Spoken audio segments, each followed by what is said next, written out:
See, I just want to make Jesus proud. So I'll proceed to tell you of a tale between myself and another. But for those of you who were born in a household where his name hung over you, like a galaxy of stars hanging over the earth, this may mean nothing to you. But for someone like me, who was born, bred in darkness with all the shades of sin, this is life. Like I said, I was born in darkness and that's all I knew. His name was the enemy, for he didn't have to introduce himself to me when I was born. He was the very blankets that caressed my skin and soothed me to sleep. He had 5 love languages, and he taught it to us, and in turn, we showed others, and they were 1. Words of invalidation. You can't make it. You can't do this. No one in this family has ever seen the lights. No one in this family has ever traveled to another land and come back sane too. Gifts. The enemy was thoughtful in his gifts, and this we learned.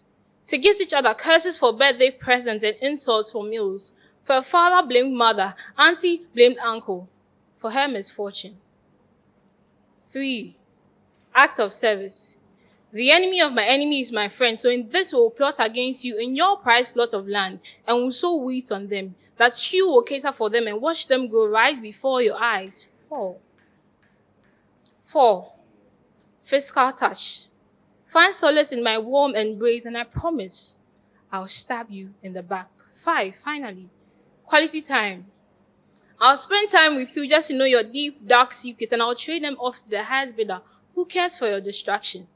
You see, these were all cyclical and my reality. So the day I heard the man speak, return to your first love. I say, return to your first love. Who spoke these words? I do not know him.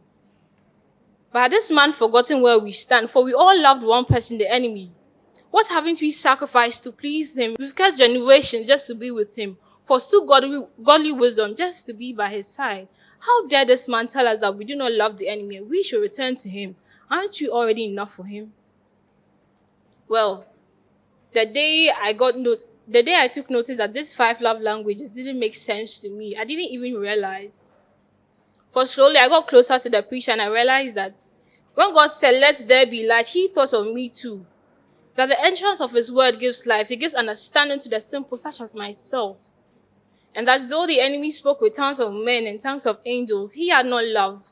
And when the enemy spoke again, he became like a sounding brass, a sounding cymbal to me. I didn't even recognize who he was. So,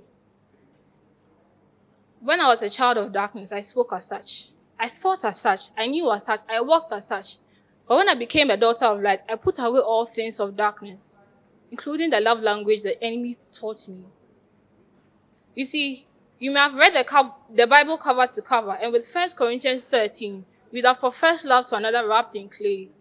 And with Songs of Solomon, you have lured your hearts to yours, but still, you won't know what love means.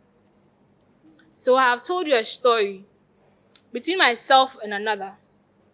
But for those of you who has had the name of Jesus hanging over your ceiling like the galaxy of stars hanging over the earth, this may mean nothing to you. But for someone like me, who was born, bred in darkness with all the shades of sin, the love of Christ to me is life.